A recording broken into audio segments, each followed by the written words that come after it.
Welcome to Moving Iron with Casey Seymour and Greg Peterson, the podcast for anyone and everyone involved and interested in the business of ag equipment. If you want to understand what trends and market forces are impacting the price of your iron, you've come to the right place. Buckle up, it's time to move some iron. Hello and welcome to Moving Iron Podcast. I got Greg Senior Pete Peterson on to talk about what's happening in the marketplace. Before that, this Moving Iron Podcast is brought to you by John Deere. Greg, how you doing today? Doing well, Casey. How about you?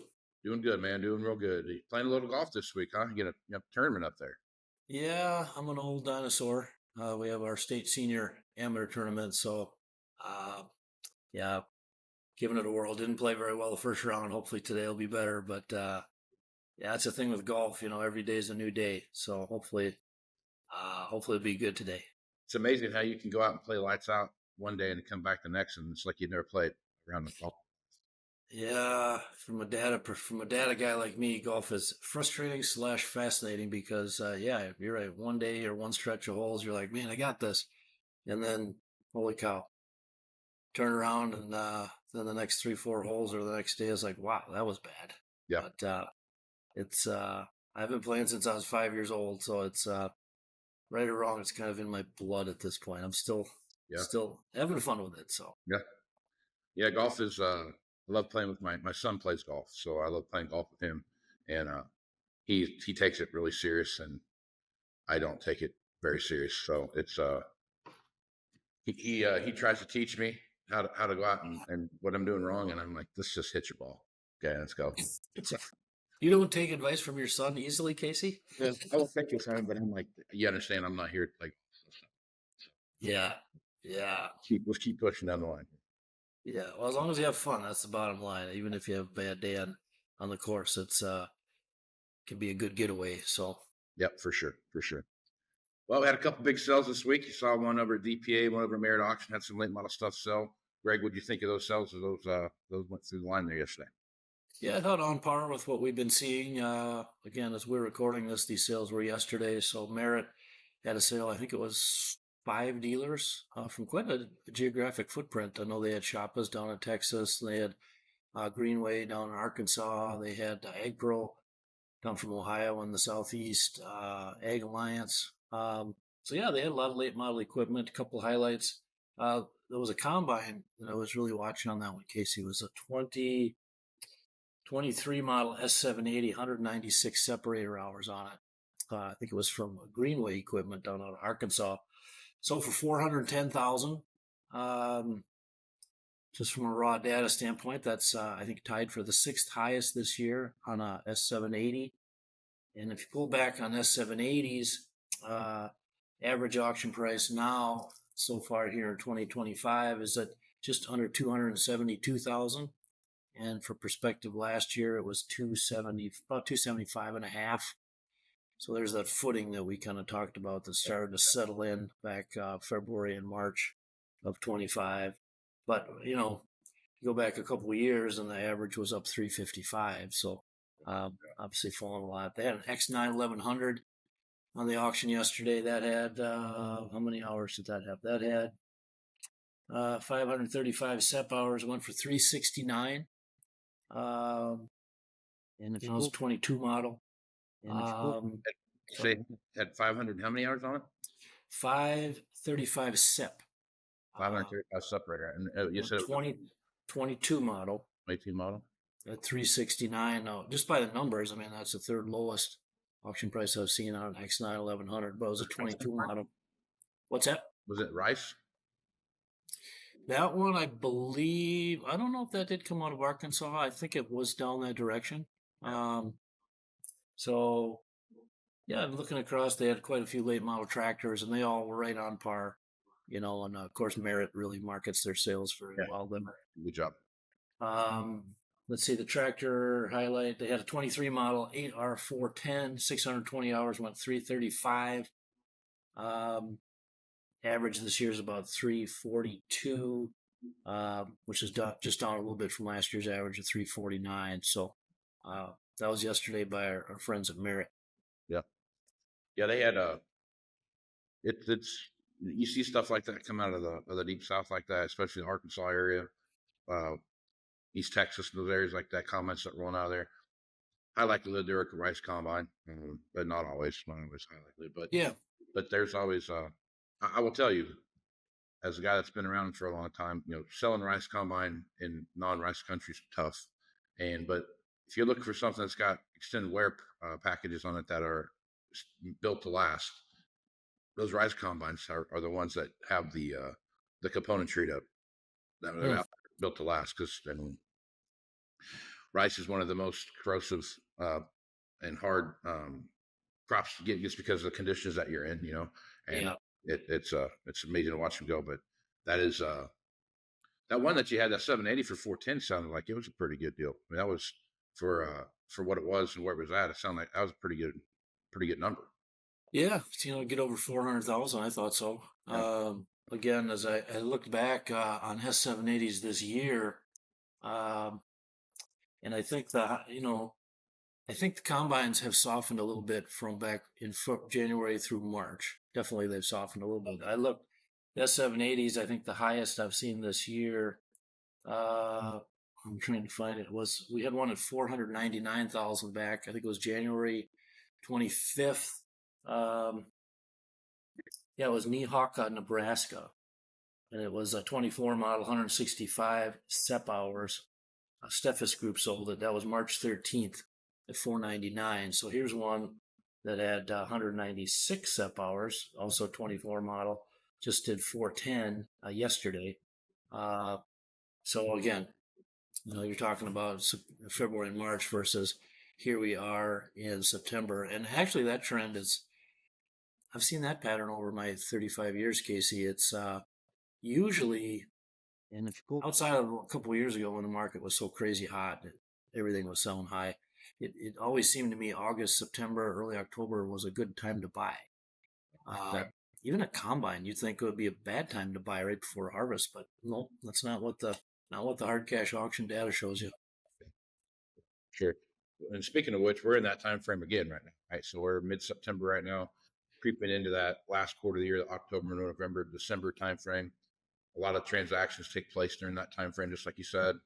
And I always like to do one show a year where we kind of sit down and talk about, hey, if you're in the market to buy something, this is probably some things you should be paying attention to. And this year is unlike other down cycles.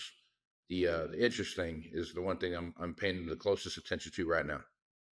There's still a lot of folks out there that need to upgrade a machine, but the note that they have on that machine set anywhere between, it could be 1.9% all the way up to 3% or something like that, and they're trading that off for 6.5% and probably 2.5 times as much amount financed as it was on the last thing. So, Right. So one thing I want to make sure that when I'm looking at it right now, if I'm out looking at something right now, I'm paying close attention to the interest, the equity that I have in the machine that I'm trading in, right? And what the interest rate is going to be, and then how does that going to affect my equity over the course of the note? And when you're going from 2.5 to 3% interest, and you're doubling that interest rate, that's gonna, you're gonna really start carving into that overall equity in that machine. So I've always encouraged folks when they're in a situation like this, when we're coming through COVID and all those kind of things, instead of looking at putting 20% down, maybe look, if you can, put 30 or 35% down. That way you lock in that equity that you've got. Now I'm just telling you, I'm telling you right now is that what I just said was you're gonna burn a 10% of your money down roughly because of where interest rates are. But I think that's an important thing to pay close attention to, especially if you are a person that is setting up your equipment to have a high equity position, or if you're setting up your equipment not to have a high equity position. Like, those are the two conversations you got to have. Like, what's your idea? So I guess, Greg, when you're looking at this, what are some of the stuff that you pay attention to when folks ask you, hey, what should I be looking at when I go to buy my next machine? Yeah, well, interest rate, yeah, obviously huge factor there, Casey. The rate you were paying versus what you're going to pay. My deal, again, is seasonally looking at the data through the ups and downs of the egg cycles and just, try to get it down to the model level. So, I mean, obviously, whatever you're looking at, if it's a 8250 combine, what have they been doing? And then you look for movement, I think. And again, I think earlier this year, across the board with late model, large equipment in particular, we started to see a flatlining. Now, that said, they dropped like a rock last year in 24.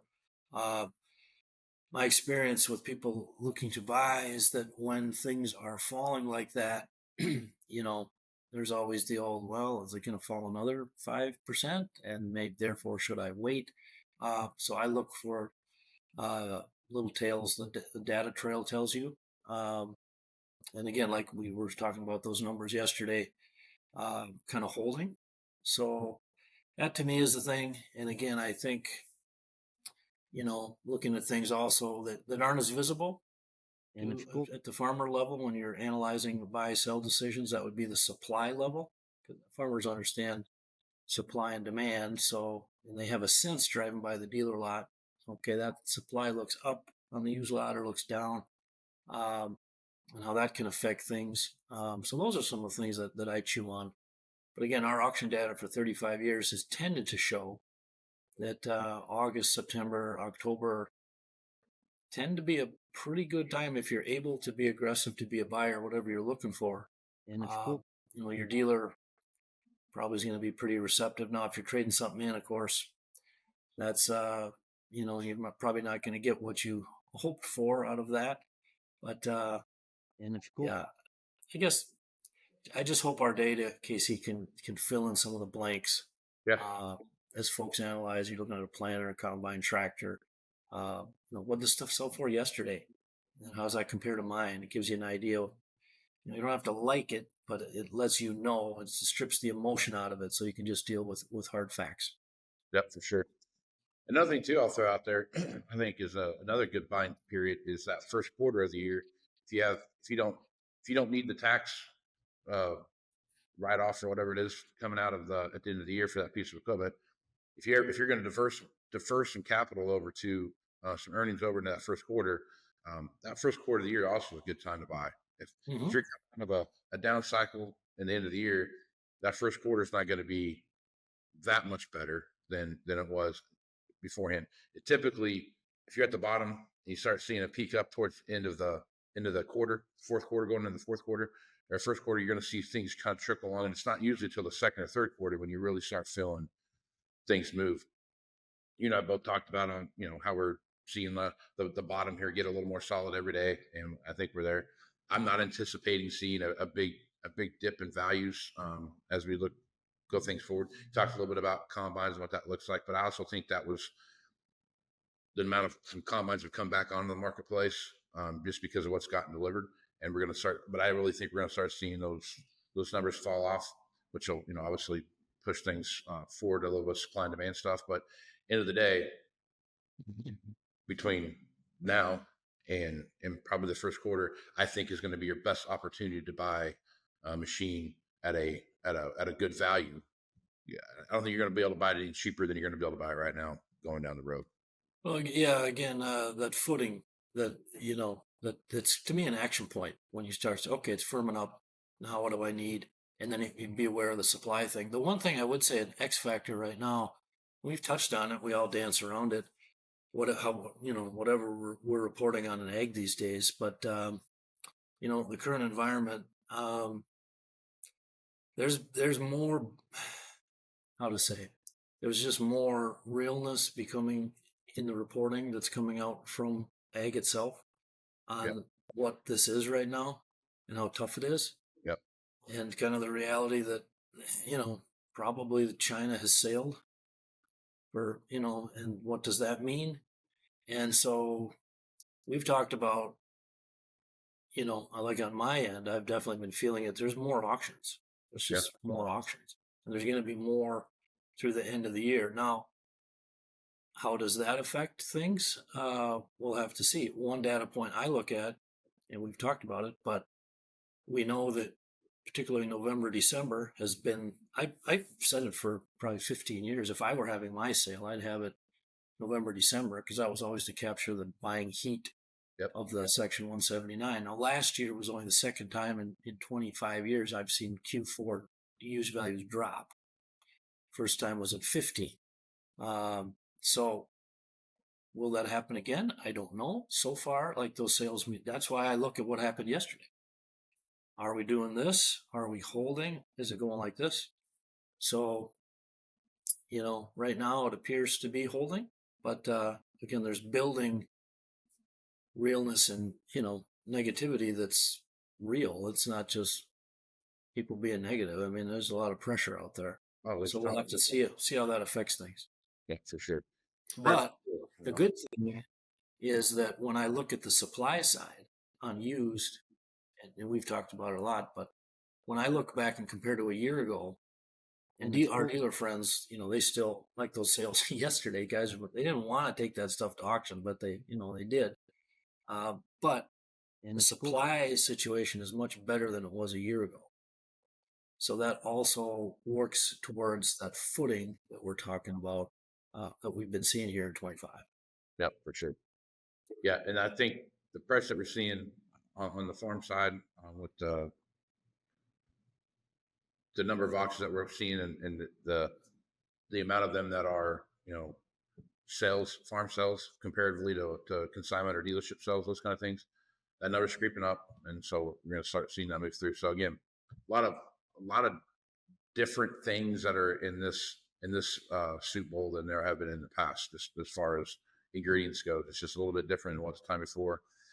I had a conversation with just catching up with him and how he's seen how he's been. Alan Hoskins, who's a baker, down in is working ag lender, and I was asking him some questions about that, and he said, it's just getting tougher out there to just watch people's the equity that they have is disintegrating and those kind of things. So it's just getting tougher and tougher, and that's going to have, again, that'll have an effect on pricing because used equipment it's a commodity, and it's one of those things that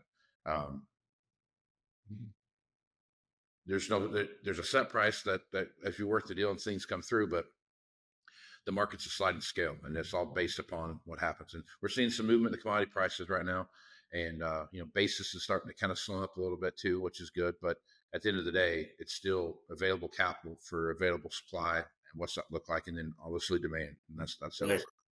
Yeah, to me, this, and you can look at the AEM numbers, sales of new equipment, what they've done year over year versus 2 years ago, and that is what it is. Now, when the belt, when things get tightened and tighten more and tighten further, for folks continuing, I mean, that to me, it's so interesting. 3.5 decades tracking these ups and downs, because when times are tough, then that almost puts more, it does put more premium on good used. Yeah. If you're not buying new and you're farming, you got to farm your acres. So, that's why it's so interesting. Like yesterday, to see that 1-year-old S780 with 196 SEP hours on it. What's the number? Yep. Is it 400? Is it 420? Came in at 410. Again, these are little markers along the way to tell us kind of how farmers are thinking and feeling, basically. For sure. All right, Greg, probably a good place to stop. Folks want you to come talk at their event or just ask you a question. Best way to do that is just go to the contact page there on machinerypete.com, and they can find you there. Yep, find me there, or Twitter, also Ag Twitter. Send me a message there. That one gets right through to me immediately, and I try to get back to people quick as I can. So, yeah, just reach out, and appreciate people following along. Are you at Machinery Pete on Twitter, or are you at Greg Peterson?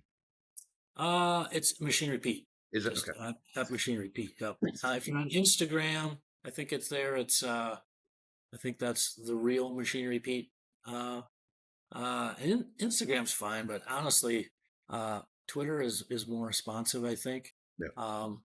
And then Facebook's got some good and bad points or whatever, but or you can just shoot me an email, just greg@machinerypete.com. Let me know any questions you have, folks. Right on. And you can reach me at Facebook, Twitter, Instagram, all that stuff, either at Moving Iron LLC or at Moving Iron Podcast. You can find me there. Right. I can help you however you need to. Greg, appreciate you being the podcast this week, man. You bet. Catch you later, Casey. See you next week. Thanks for watching this, and stay tuned for more Moving Iron Podcast after these. Well, there they are, mocking you. See you next year, loser. That weedy area that's got you thinking. Man, I hate that spot. Wish I'd sprayed better. Get the last laugh with a sprayer upgrade from John Deere. Precision upgrades that can increase your sprayer's performance, like ExactApply, advanced nozzles to give you more control at more speeds. It's just one of the many precision upgrades you'll find at johndeere.com. Now, let's see who's laughing. All right, welcome back to Moving Iron Podcast. Sparks of Sean Hackett. I've got Sean here from Hackett Financial out of Boca Raton, Florida. Sean, how you doing this morning? Good, Casey. Super good. Good to have you back, man. Well, we've watched this move up on corn. Basically, end of last week, we saw a big jump up. Well, I guess it's 2 weeks ago. On a Friday, corn jumped up, and it came out. A lot of that was off of agronomics information that we saw come out.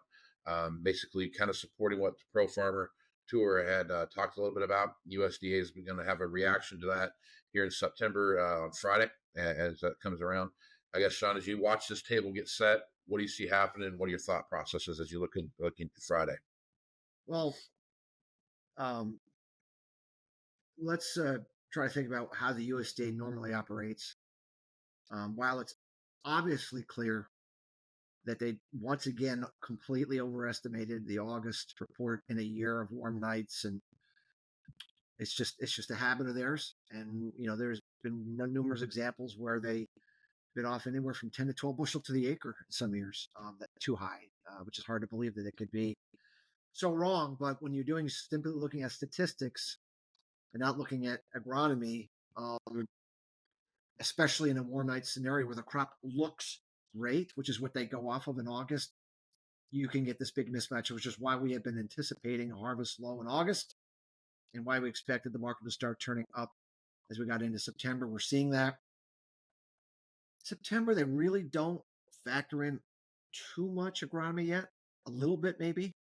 So maybe they can make some minor adjustments. The bigger month that they start really kind of coming a little more clean is in the October report. The next one after this is when they really can start making, doesn't mean they get all the way down to the truth, but they start really making the move towards where they're heading. And everyone knows if they drop their pants in October, they're going to, the yields are going to continue to fall into January. So, small crops keep getting smaller. And so as harvest gets further along, we get into the ice stage, we get into further to where the core grain belt, we see more and more evidence of what is actually going on. The market will start to go up well in advance of that. So I'm pretty comfortable and confident that the market has made the lows for corn and soybeans. It's going to be a little bit of a grind in the early stages, like we've seen, 2 steps forward, 1 step back, 2 steps forward, 1 step back. Doesn't feel great, but you look at a chart, or well off the lows. But it should start to accelerate. It should start to be 3 steps forward, 1 step back as we get further into this. And so we have to adjust the market. I mean, we have to adjust the market to closer to trend line yield for corn and wheat from where the USDA is at. And if you adjust the ending stocks, we're under $1.5 billion in corn, million bushel carry out, and we're in the low 200s for soybeans. One can argue exactly what all that means in terms of price. Every year's a little different. There's always variables, but it's certainly an upper $4 market at minimum. My view is it's a minimum up, upper $4 market. It's the appropriate price, maybe a little higher. And it's a middle upper $11 soybean market at minimum. I think that's where we need to go. That's where I think we're going to, at least go to. If I'm correct, market's going to probably overshoot like they typically do. Specs get caught, they're short, there's emotions, Right. That's the way the market operates. But the bottom line is that if you look at what happened last year, this is almost a carbon copy. It's almost a carbon copy of overestimating, bringing it down. The market's had the only difference is soybeans are going to be much tighter this year than they were last year. Where corn had the big rally, soybeans had a credible rally, but this year soybeans can have a much larger rally because we didn't play enough acres, and things are tight. And being off, by a bushel to the acre, which I think we are, like last year, it would mean a much, much tighter market. And we have renewable diesel standards going up next year. So the soy market should have a much more commensurate move with what I expect to see in corn, whereas last year was more of a corn story. It's going to be a corn soybean story. Then so I'm very confident that that's going to drive our markets to a more appropriate price. And the trillion-dollar question is, does Brazil ever stop planting more acres of soybeans and corn? I mean, in the last 8 years, they've increased their soybean acreage by 42%. Just think of that. They've increased their planted acres by 42% in 8 years. Pretty hard to have a bad crop if you're adding 42% more soybean acres. I mean, you could have a lot of bad weather in there and you just mask it over because you're planting more acres. I mean, and that's essentially the problem here, right? It used to be that Argentina and Brazil were pretty equal in their production. So if Argentina got into trouble, the market could really rally. But now, Brazil's producing about 160 to 180 million metric tons of soy. Argentina's 50. Yeah. I'm not saying Argentina does not matter, but it doesn't matter that much anymore. Yeah. So just think of it this way. You could have a terrible crop in Argentina, down 20%, which is bad. And you're off 10 million, metric tons. Yep. That don't affect much. That's a rounding error. Right. For Brazil. So that's the problem, is that we've kind of taken Argentina off the table as a market mover because it's just so small relative to Brazil. And so the issue becomes this. So in years where you have more of a La Nina-ish type pattern, like I think we're going to have this year, southern Brazil and Argentina have bad weather, typically, and those crops are off. Typically, central north has better weather. Well, southern Brazil and Argentina, that whole region, if you include southern Brazil and Argentina, account for 50% of soybean and corn production. The north accounts for the other 50%. So 50% of the crop is good and 50% of the crop is off. You're not moving the dial down. And if they're adding acres in Brazil, then you're actually still moving the dial up. So that in there lies the quintessential issue: is, will Brazil finally stop planting more acres because of economics? Which, their economics have been horrible. I saw that the Brazilian government handed almost $3 billion to try to save some of the farmers who are all going belly up because they can't make any money. I mean, you would think in a year like this, after burning through all their equity in the last 2 years, that they would at least plant the same number of acres. I mean, in at least, like, not add acres this year. Right. So my hope is, if we have flat acreage growth in Brazil, and then we have poor weather in 50% of the crop, we can actually maybe get ourselves to where the overall production is flattened down versus up every year, like it has been year after year after year after year. And not that that's like the most bullish story you ever want to hear, but it's a less bearish story than what we've seen every year, where they add those acres and production just keeps ratcheting up, and we continue to be capped by by that ability for them to do that. So I think that's really important to watch the estimates on planted acres from those that count it down there. I mean, I don't have any insight into that other than there's people down there who do a good job on figuring out how much they're going to plant. And so I'd be very interested to see if we see some of the private firms down there that do a pretty good job, start to talk about maybe acres being flat or maybe even down a little bit, especially if weather's off a little bit. So that, to me, is the key metric to watch. What's interesting is that even though last year was the driest growing season in Brazil's history, it was the second driest first half of the growing season. It was the number one driest second half of the growing season. Coffee production was crushed. Orange production was crushed. Sugar production was crushed. Cotton production was crushed. Soybeans and corn production were fine because they got just-in-time rains exactly when they needed, and they keep dodging bullets with this just-in-time. It's almost like the U.S., right? We keep getting dry August, dry September, dry May, dry June, but then July just seems to always be fine, and we pull out crop that's the least respectable. Um, so to me, they've dodged every other crop that they grow there has had major issues, but corn and soybeans, because they've just had an angel on their side. I don't know if they're going to continue to dodge those bullets, but sooner or later, if the deforestation of the Amazon continues to support a drier central northern Brazil than historical precedent would say, one of these years they're going to catch a year where they're not going to get those rains exactly when they need it. And it hasn't happened yet. And I don't know what year it will happen. We just have to watch it very closely. November 15th onward is the key time. We have to look for if rains are going to be timely or not. Up until that point, the weather, for the most part, it's kind of like, how important is the weather from April 15th to June 15th? It's a little important, but not really that important. From June 15th onward is really important. So I wouldn't get too excited about weather until we get to around mid-November, and then we just need to sharpen the pencils to see, are they finally going to catch bad timing on weather, and are they going to catch hot weather? They just haven't been able to do it, and so the risks are, as dry as it is, one of these years they may catch the wrong weather pattern and catch everyone off guard, and actually have a poor crop when no one's expecting it. I mean, that's how markets make big moves, is when something happens that no one is anticipating. I have been warning about this for years, Casey, and the precipitation patterns have verified my warning. We just haven't had the right setup timing wise, and we're just gonna have to keep looking for it. I think it's coming, and maybe this is the year. So, Okay.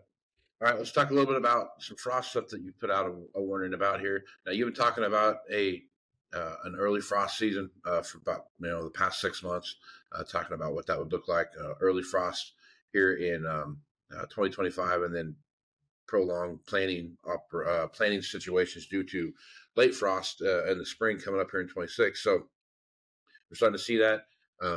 We had some frost in my neck of the woods over the last week.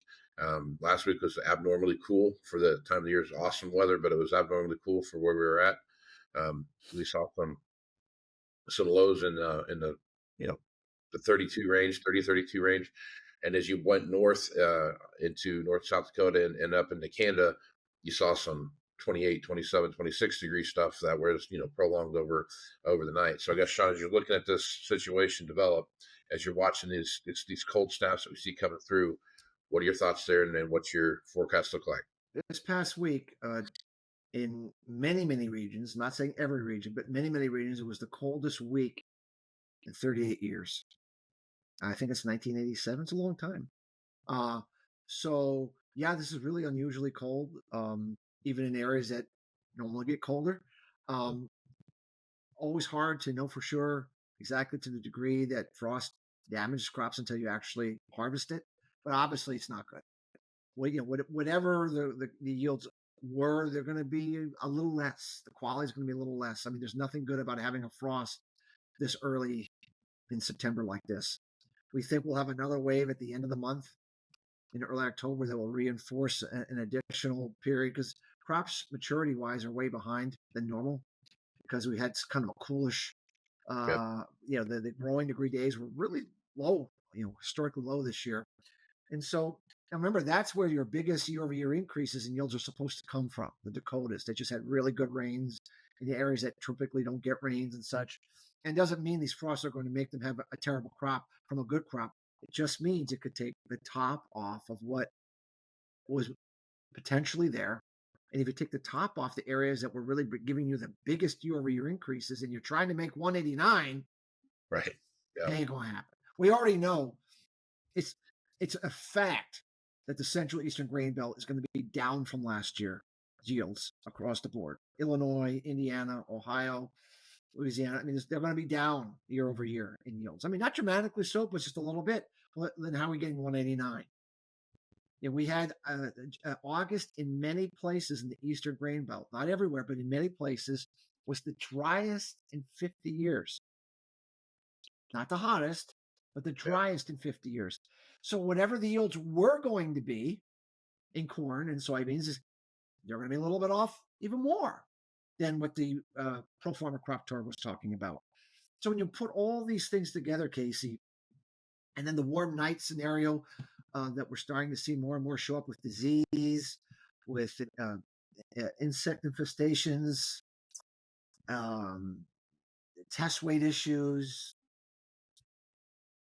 We've been pretty vocal that we look back at every similar year of warm nights, dry finish, areas of excessive wet. In some areas of central Iowa, for example, they had some of those places were as wet as they were in 1992, which is the wettest year that Iowa had in 50 years that year. In the center part. So, that center Iowa, the black dirt of the world, the best ground in the world, you never have a back crop in the world. Are going to have some issues, and they're going to take a little bit off the top. I mean, everything says that we should be trend line or slightly below trend line, and we've been talking about this on your show for months. That was the expectation that we should be looking forward to, and I think ultimately, that's where we're going to wind up. And good grief, if you take 7 bushel to the acre off the top, Casey, you can run what that means for the numbers. But talking about taking 600 million bushels off the top of 2.1 billion, assuming they don't mess with demand, which they need to raise it because exports continue to blow past all USDA expectations, you're at 1.5 billion bushels or less. Exactly what we were saying last year is going to happen this year. And last year we were saying 2.1 billion in August, and then we came down ultimately 1.35 when it was all said and done. So it's to me, it's a very, very clear situation, and it's just a question of how fast the market is willing to recognize it. Because remember, we've had a serious bear market here psychologically. I mean, the negativity in August, was very, very severe. It's hard to turn that around. People are convinced, and no one ever wants to admit that they were wrong about a particular strong conviction that they had. But so it can take a little while to break the shackles of the bear. But once you do, then the acceleration can happen. And obviously, corn got down to not 393 and change, and now we're above 420. So quietly, we're almost 25 to 30 cents off the lows, and it doesn't really feel good yet. But yeah, that's what we've done. So, and if you turn your head, I think we could be up 50 cents off the lows. And then you can turn your head again, I think we could be up 80 cents off. I mean, I just think it's going to be kind of a market that people aren't going to realize how much it's moved. And then by the time they realize that they haven't bought their physical corn that they needed as a livestock producer, as an ethanol producer, or farmers that wanted to buy back their corn that they sold in August like they shouldn't have, but they did, they're gonna miss an opportunity because they just keep listening to all the negativity that's out there, that there's no hope, no future, and we're going to be oversupplied forever. And just don't see that. So Yep. Okay. Let's jump down and talk a little bit about what's happening in the cotton marketplace. So you're starting to see cotton harvest be rolling here before too long and underway somewhere in the deep south. But if you're looking at the cotton market right now, that's been a struggle all year long. Sean, as you're looking at it, what do you see happening there? I think I call the ICE exchange. I told them they should shut the market down because it's not moving. It's not doing anything. They hung up the phone on me. Right?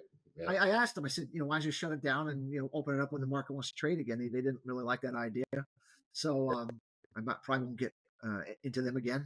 But I have to tell you, I've watched markets for a long, long, long, long time. I don't remember too many markets that have been this quiet for this long, this boring, without some volatility. We've seen so little volatility.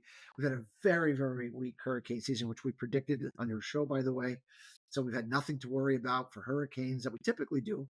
The weather overall has been more of a cooler, wetter Texas. And even though that's not necessarily doesn't historically produce the best crops, it's hard to get the market excited over cool wet weather. They like hot wet weather. I mean, hot dry weather. And so, and you keep hearing about recession and consumers and debt, and no one's getting hired, and the demographics of China are falling into the abyss. This is what everyone's spewing out there. And of course, we know that cotton is a economically sensitive, one of the few economically sensitive ag markets in terms of tends to follow the economic activity of consumers. It's been tough to find demand showing up the way that we would really need to see in order to get the market to show some moves without any weather counts, which we really haven't had. So that's where we're at. I mean, when you look at the Chinese, they're stimulating like crazy. Their stock market's taking off. Their economy is starting to actually improve. All of Asia is starting to do better. Most of the cotton demand doesn't come from the United States. The cotton demand growth comes from Asia.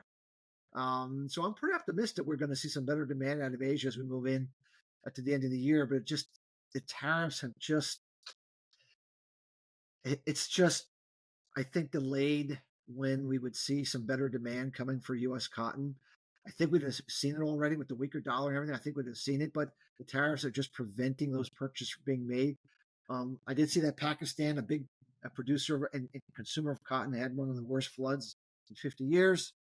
I think it's all coming, and it would be super, super nice to start getting some clarity on the tariff front. We talked about October. Treasury Besant continues to suggest that they're going to meet for they hope to be a final round to kind of iron out a trade deal 2 from the trade deal 1 they had the last time Trump was president. If we can get anything where there's some clarity that kind of eases things back a little bit, and we can get some normalcy of trading activity, then we can see some better demand coming for U.S. cotton. Obviously, we have the Trump administration appealing to the Supreme Court to decide whether his tariff policy is illegal or not.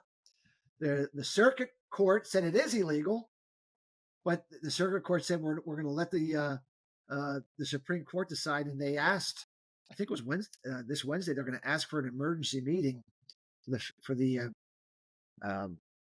Supreme Court to decide are these tariffs illegal. If some portion of them are illegal, then he would have to immediately remove a good portion of them. Probably not all of them. I think if they were to vote against them, it would be a partial. But nonetheless, if they would have to remove tariffs from that would be hugely positive for better demand for U.S. because immediately U.S. prices would be cheaper because whatever those reciprocal tariffs that we added on would have to be taken off, is my best guess, if they vote against, Supreme Court votes against those. And that immediately makes our products immediately cheaper overnight. And people are going to rush in and buy U.S. supplies while that's the case. I don't know what the Supreme Court's going to do. I don't know how quickly they're going to decide. I would think they're going to want to decide this pretty quickly. It's become a catalyst that we didn't have a month ago that I think now is on the table between here and the end of the year. So that could be another catalyst to watch very, very closely if they force Trump to take some of these tariffs off. So I really think in the meantime, I think I should keep the market closed. Okay. All right, Sean, good stuff as usual. Folks want to reach out to you, get more information on what you're doing over at Hackett Financial. What's the easiest way to do that? Our website is Hackett, Hackett advisors.com. We also have a Twitter page at Faradix11, LinkedIn page, where from time to time we put some different things out about what we think about different markets, some weather outlooks, that sort of thing. Keep people in tabs of what we're thinking and why we're thinking, so that what we do might be of value to those listening and watching your fantastic show. Well, I appreciate that. Sean and I are going to do a quick kind of recap of the September WASDE report on Friday. That'll be at 1:20 Central Time, after the markets close.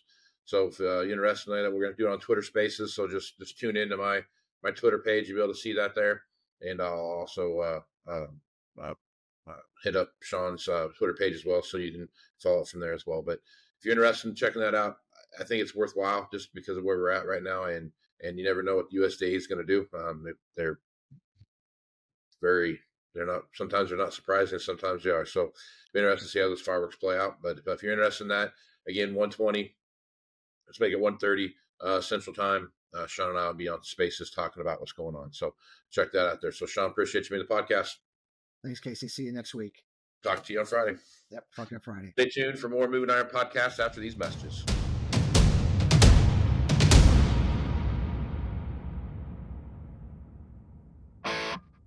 Looking for more accuracy, more productivity from your current planter? Let's get exact with precision upgrades from John Deere. Start with Exact Emerge and get accurate singulation and spacing at 10 miles per hour. Or choose Exact Shot to promote early root growth and cut fertilizer costs. And with Furrow Vision, save time by verifying seed depth right from your cab. Visit johndeere.com/planner upgrades and see why nothing runs like a deer. All right, welcome back to Moving Iron Podcast. Aaron Finnell back on to talk about SAP in the marketplace. Aaron, how you doing? Pretty good, my man, and yourself? Not too bad at all. It is, well, here we are, mid-September almost. For today is record this the 9th, so we're really close to the middle of September.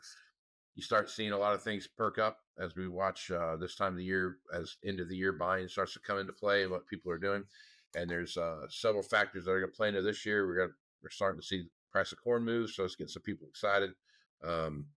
Right now, I think if you look at basis where things are falling in at, you're about 370 to 375 right now. Cash corn, still a long ways to go before it's any kind of Not too bad. a big home run by any means, but looks like as Or you watch the even marketplace bullshit at this point. yeah, it's still moving making its way up and doing what it needs to do. But We're just looking for a bunt right now. yeah, exactly. That's exactly right. But if you have if you're in the market to buy something right now, I can't think of a better time if you want to come buy something because of where pricing is at and programs that are out there and interest rates, those kind of things that are out there. So as you're preparing to enter into a buying mode, if you're in that situation for the end of the year, Not too bad. there's some things I always like to talk a little bit about as we go through that, and I think one of them is truly understanding what your needs are. Right, what does that look like, and truly understanding where Not too bad. what that situation looks like if you trade the particular piece of equipment you have right now into another piece. What's that interest rate look like, and what's your difference, and those kind of things, and truly understanding what the marketplace is. So one thing I've always encouraged guys to do when they're looking at a piece of equipment is and start going down that path of, what's my used piece worth, or what's my, what's a fair deal look like on the piece I'm buying. There's no lack of places out there to go look at what machines are how you find the value of a piece of equipment. There's auction value. There's value out there on the various listing sites that show what things are being listed for and all those kind of things. So a lot of different paths to go down. I think for me, I think the one key piece of information that I always want to make sure I understand is what expended. I didn't really pay attention to this for my first half of my career because interest rates were basically zero. But when you look at them now, when you're trading something in that's got a lower interest rate, something maybe have a higher interest rate, what does that look like? How does that affect what your overall equity position is going to look like? And then what's that look like on the backside? How much down payment money do I need to put down to kind of keep my ratios in line as far as depreciation, those kind of things roll through, and then keeping a strong equity position in my piece of equipment. Now, that's a whole other conversation too. What is your strategy with equity, right?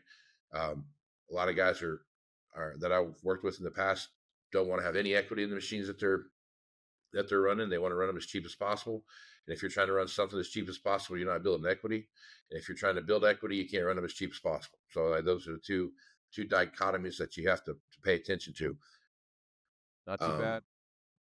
Depending on your strategy, what that looks like. But if you're trying to weigh that out, hey, I'm a high equity guy. I want to make sure I keep some of that equity, as much equity as I can in the piece of equipment as I roll it through.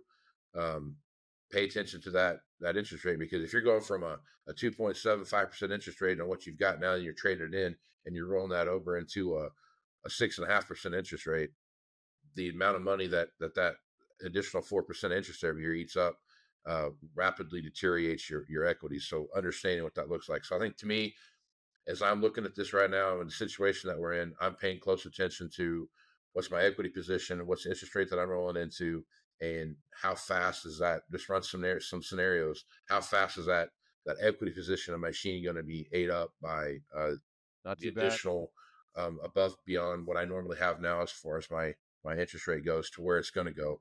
What's that do to my equity position? What are some of the things you pay attention to, Aaron, when you're looking at markets right now? Well, I was just going to say, when I am buying a piece myself, Not too It bad. is, I look at one thing and one thing only, and it's the main thing, which this all ties back to equity. I rarely ever, Not too bad. Not interest too bad. is what it is. Right. Okay. In the grand scheme of things, if you need this tractor, 4 or 6%, whatever, Not too bad. you know, Not too it bad. is what it is. Go get the tractor. Not too bad. What I look at is what Not too bad. dollars today I need to punch out in 6 months. Where am I at there? Right. That is the number one thing I look at. Not too bad. Not Not too bad. Not too all bad. this, the programs and this and that and everything else. What's the price right now? What am I writing a check for? Even if you're financing, whatever. What am I writing a check for? I got to throw this on Marketplace in 6 months, can I? Not too bad. Right. That's the number one thing I look at, because that is the number one thing that affects the bottom line of the operation. Sure. Dollars held up in a piece of machinery that Not too has to bad. go earn its keep, not just keep eating and go to market. Not Right. too Okay. bad. So, from that standpoint, I always, Not too bad. also from that standpoint, quite oftentimes, that is I sell my own trade scenario. Okay. That is becoming extremely prevalent. I can't tell you the last time I got a 10-year-old trade in it. Not too Oh, no. bad. Yeah. Not too bad. Not too Yeah. bad. Big Iron, Auction Time, Marketplace, Craigslist. Like Craigslist is like an old, that's don't even exist no more. Right. Like it's just gone. You open Marketplace and it's like Tractor House, Not too Yeah. bad. or excuse me, Machinery Pete. It's like pulling up Machinery Pete and there's all these listings. Yeah. And that's what it is. And it's amazing what you see in there. It's not just There's 44. 8R after 8R and Magnums and Yeah. Lexion combines and like what on earth? Yeah. 10 years ago, Not too be bad. like, whoa, why's that guy got a 7720 on Marketplace? I'd never sell that on there. Yeah. It's just, that's our world, man. Yeah. For instance, there can be some nitwit that goes and does videos of machinery and sells machinery. So, I mean, That's what that does that. there is capital nitwit on that. Yeah. But- You bring up a good point with the marketplace thing. Yeah.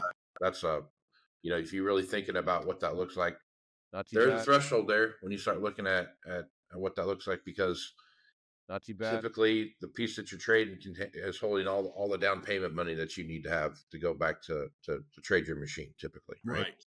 You know what I mean? So that's the whole thing, like the washing out of the machine that you're trading in. And are you generating, how are you going to generate that capital when you go out and buy something from someone that's not a dealership, right? And what's that look like? Are you going to sell your own on there? Start running into, the whole trade scenario. Because I try to find my daughter a car, so that's where I look at all the time is marketplace for that Not too $3,000 bad. to $5,000 car thing, Yeah. and Just there's bought one last week. the thing about that, it says in the description in like big bold letters at the bottom, no Not too bad. trades, will not entertain trades. You know, what I mean? Right. And that's the same scenario on the tractor side. You see that I'm not considering trade. So that's a whole kind of ball that you got to keep rolling. But there's a million different ways to do that, and quite frankly, Not too when bad. you're looking at the value of equipment and how things are moving, what is on Not too bad. Not when too you're looking bad. at like the big irons and the purple waves and the merits and those kind of things that have how much online auctions are prevalent now, and they're everywhere. Right. You're seeing the easy button is to go out, and especially on a 10-year-old tractor or something like that, you're going to get as much, if not more, at auction than you would if you traded it at the dealership. And you literally have to do nothing. Not You too can bad. sit in your chair in the house, Not call too a bad. number. That guy will come out to your shed, Yep. back it out, take all the pictures, do everything, and you can wave from the house. Mm-hmm. That's it. That's all you did. But when I'm back to that point, Casey, when Not too I bad. am working a deal and Not too talking bad. with a guy and trying to guide him, I want to sell a piece of machinery. Obviously, that's what I get paid for. Not too But bad. I always advise guys on the best path. Okay. Right. Not When too you bad. have that, guys call me all the time. Hey, I saw that video on that wholesale thing. Will you take a trade? Absolutely. And I love trades. I love trades. I wish people would trade on everything. Not too bad. Not I too bad. can't compete Not too bad. Not too with bad. what I can give him for a trade allowance. Mhm. Not too I'm bad. going to get the same out of it that the auction house is in that 10 to 20-year-old. I might get a tick more, Not too but bad. by and large, that market is that market, and it doesn't matter what avenue you go, you're going to get to that same number within 5-10 grand, right? Oh yeah. Doesn't matter if it's private party, auction, dealer, whatever. When you get into that realm, that's where that market's at. Yep. So, Not too I'll bad. be talking with a guy on an 8R, and he's like, "Well, I got like a Not too bad. 8R or a 8360R with 3,500 hours on it." You're like, "Ooh, I would love to trade that." And here's what I will give you, and that's me really sticking my neck out. But here's probably what you can get yourself Not in too bad. 15 minutes. Yeah. Not too bad. Oh yeah, good point. Okay, goes and does it, buys a tractor. I mean, that's how it works. Yep. Not too bad. Yep.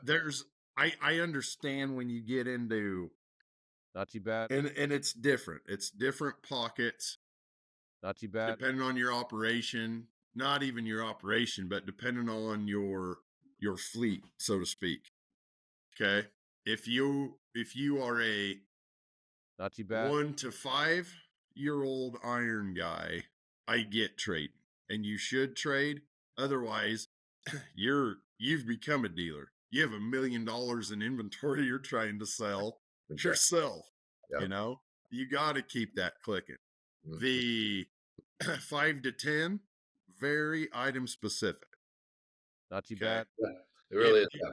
Yep. If you have the right row crop tractor or the right loader tractor, Not too bad. by all means, capitalize it. Not too If bad. it's a combine in the 5 to 10, probably punt. Okay. Right. Not too bad. Now, when you get in the 10 to 20, Not too bad. Not too bad. almost everything there, if the guy is willing to handle it himself, he's always going to be dollars ahead. Always. Yeah. And I would love the trade. I'll show you the numbers every damn time, but Not too bad. Not too bad. Not too for bad. maximizing the dollars Not too bad. for my customer, that's typically the best way to do it. Not Yeah. too bad. Not too bad.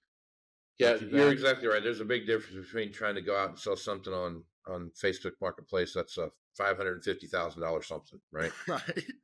You're gonna struggle with that one, right? But if you're in that, I would say 250 and less range, you're gonna find buyers for that stuff, especially if you're under $100,000. You're Oh absolutely. yeah, under 100 all day, every day. I mean, you're gonna just you're definitely do that. But I think that if I look at that, I kind of look at that like 250 is probably kind of the max, plus or minus a little bit, but That's because in the marketplace, 250 has become the level that 100 used to be. oh, I know. Yeah, I know. Yeah, it's Like 5 years ago. I know, right? That's there. But I think that's the thing about when you go in and make a transaction, right? Not too bad. When I was a used equipment guy, I always tried to look at it like a CarMax model, right? Like you're Right.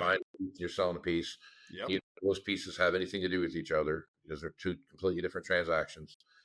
And I think that's how you have to look at it when you're the guy that's making the trade in, right? I mean, you can sit there and try to mine's worth more, and there's just so much data out there that it's hard to show. It's not easy. I'm sorry, it's not a difficult thing to show you where that's going to land at in the marketplace. No, and there's so much data out there, and how you look at it, analyze it, can justify 4 different Oh, sure. directions. Yep. I can justify my 50,000 allowance just as fast as I can justify for you that it'll bring 80 every day. Right. But Not too bad. I have all this middle that you don't because it's in your shed. Not too Exactly. bad. Yep. And I think that's the thing. So I guess my takeaway from this would be, if you're looking at something, going in and buying something today, spend some serious time looking at what Not too bad. where auction value is and then where retail price is. I love the conversation when someone called in and would say, you know, hey, they're bringing X on Tractor House Machinery Pete, right? And like, no, that's what they're listed for. That's not what they're bringing. Right. What they're bringing is what auction value is. That's what they're bringing, right? Right. There's a level above that the dealer's getting based around what the dealer can offer you, right?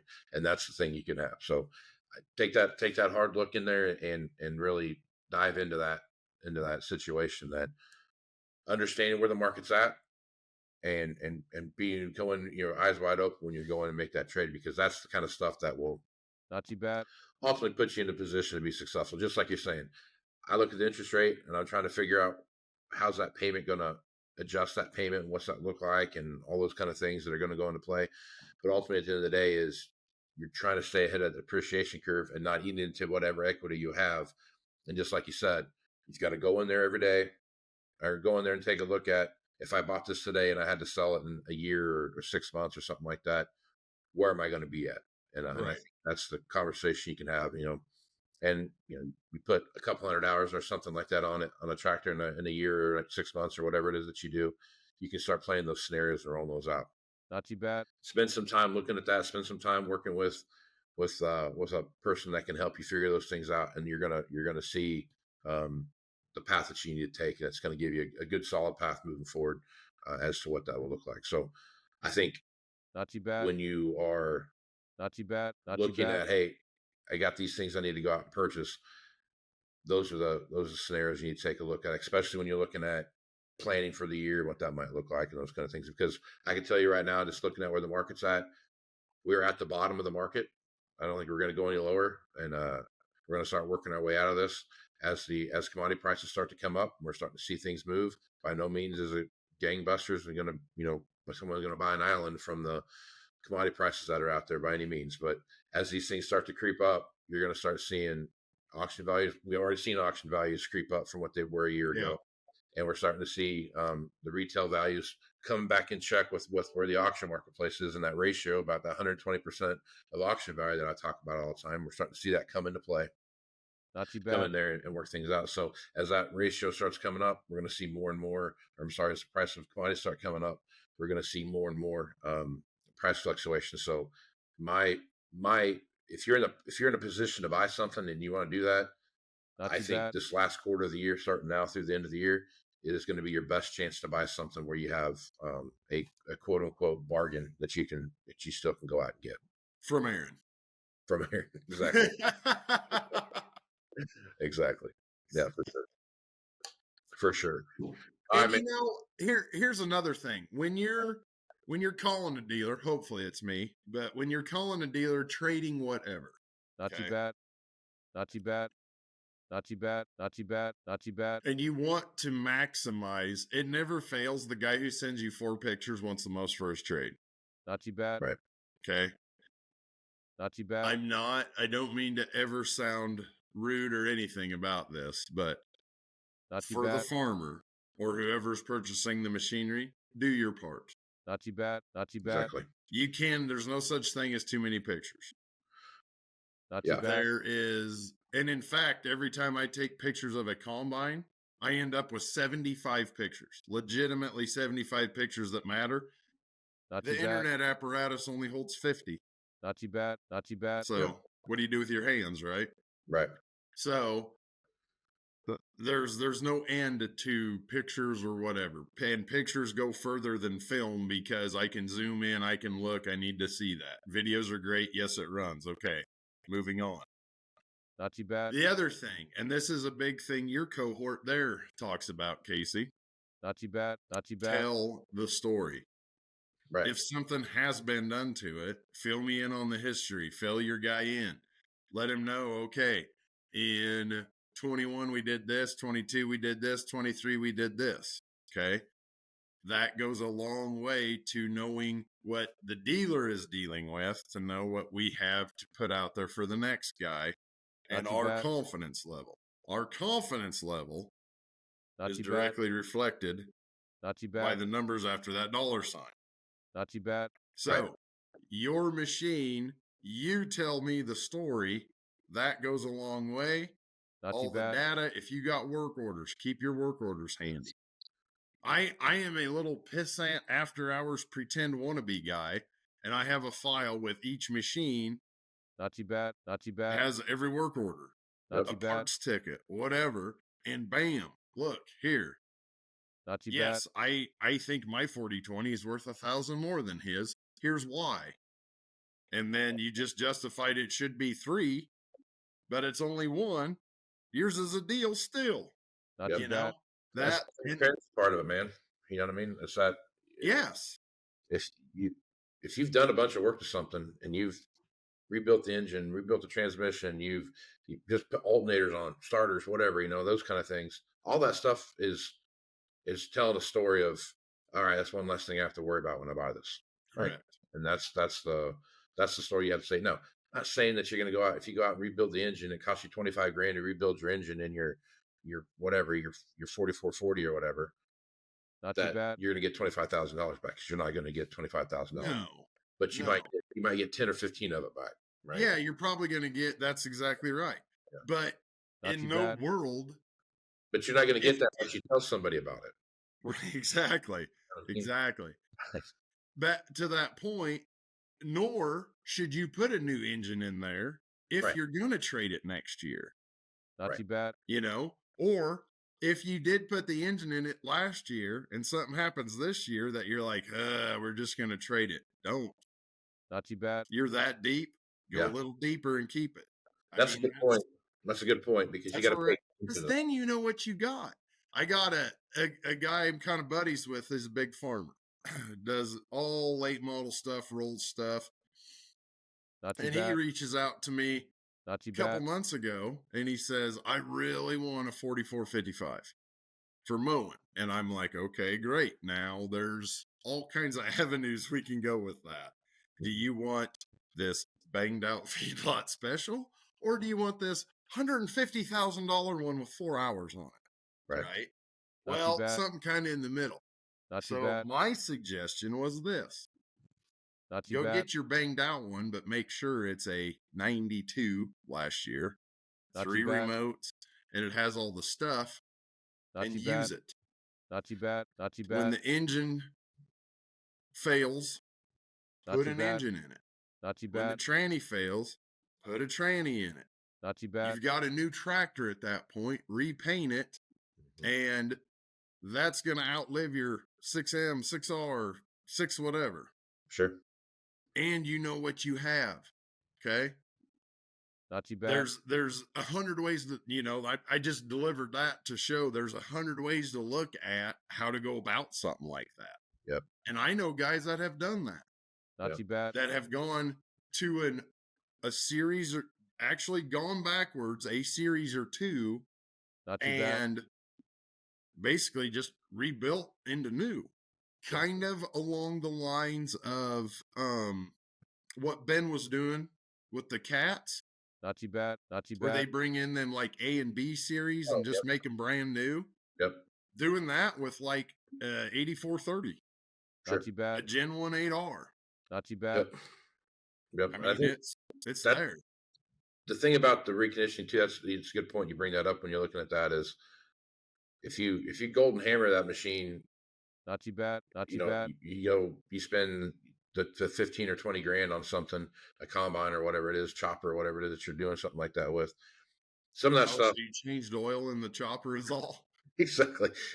Some of that stuff you have to do anyway, right? If you don't do it, it's going to fail, type of stuff. I get some of that, but you start looking at some of those bigger reconditioning dollars. That's hard. That's one of those hard points to really bring back the Not money too you bad. spent back into the trade, right? Typically, reconditioning dollars are already out in the field. Exactly. Yep. You've already spent that. You got to recoup it. Right. Exactly.